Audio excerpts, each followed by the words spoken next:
দেড় বছর ধরে প্রায় বাংলাদেশের মানুষ তো অশান্তি দেখেছে চারিদিকে। আমরা ভোটটাকে ফেস্টিভ হিসেবে দেখি, ভোট উৎসব হিসেবে দেখি। বাংলাদেশের মানুষও কি এতদিন পরে ভোটটাকে সেইভাবেই দেখছেন? একদম। আমি সকালে যে রিপোর্টটা পাঠিয়েছিলাম, বিএনপি যেখানটায় তারিক আনভার ভোট দিতে এসেছিলেন, আর জায়গায় জায়গায় আমি যত জায়গায় ঘুরেছি, ঢাকাতে এটা হচ্ছে ধানমন্ডি এরিয়া, এখন আপনি দেখছেন কি লোকরা বাইরে বেরোচ্ছে, কিন্তু এখানটায় এদের মধ্যে খুব এনথুজিয়াজম ছিল। ওদের বক্তব্য হচ্ছে, অনেক লোক আমাকে বললো দিদি 16 বা 17 বছর পর প্রথম রিয়েল নির্বাচন হচ্ছে। কিন্তু এখানটা বেশিরভাগ লোকদের মধ্যে একটা এনথুজিয়াজম আছে, কেন ওরা মনে করে যে এই নির্বাচনটা যদি একদম রিগিং না হয়, একটা পলিটিক্যাল স্টেবিলিটি আসবে। ওই পলিটিক্যাল স্টেবিলিটিটা ভীষণ দরকার।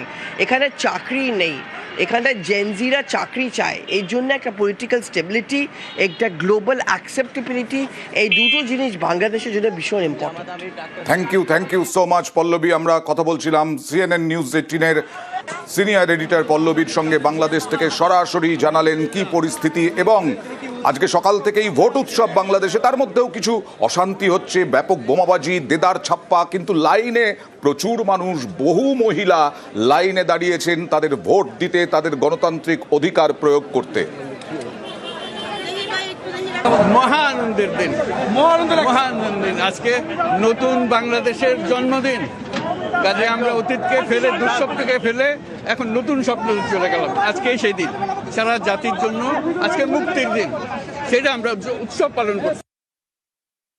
এত আত্মত্যাগের পরে আজকে এই নির্বাচন, আশা করছি যে এই নির্বাচন সুষ্ঠু, অবাধ এবং নিরপেক্ষ হবে এবং শান্তিপূর্ণভাবে হবে।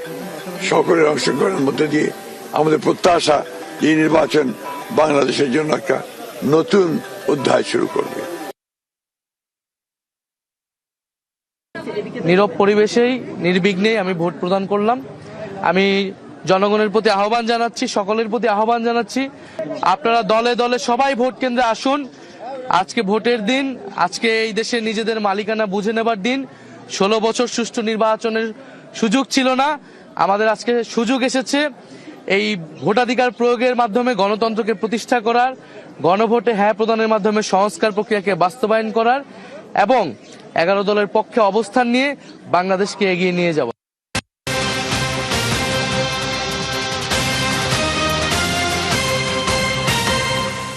এরই মধ্যে আবার এ রাজ্যের সীমান্তে বনগাঁয় এক বাংলাদেশি ধরা পড়ল। এই বাংলাদেশিকে গ্রেফতার করা হয়েছে বনগাঁর মতিগঞ্জ থেকে বাংলাদেশিকে গ্রেফতার। কথা বলবো প্রতিনিধি অনিরুদ্ধর সঙ্গে। অনিরুদ্ধ, কি খবর পাওয়া যাচ্ছে?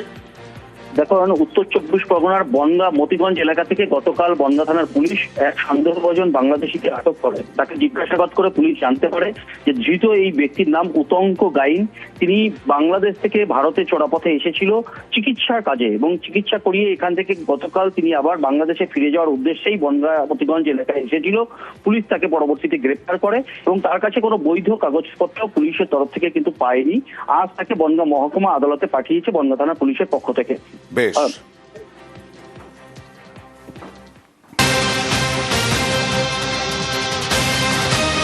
এ রাজ্যের কিছু ছবি। পদ্মাপাড়ে ভোট হচ্ছে, বন্ধ চ্যাংড়াবান্ধা সীমান্ত। কোচবিহারের চ্যাংড়াবান্ধা সীমান্তে বাণিজ্য বন্ধ।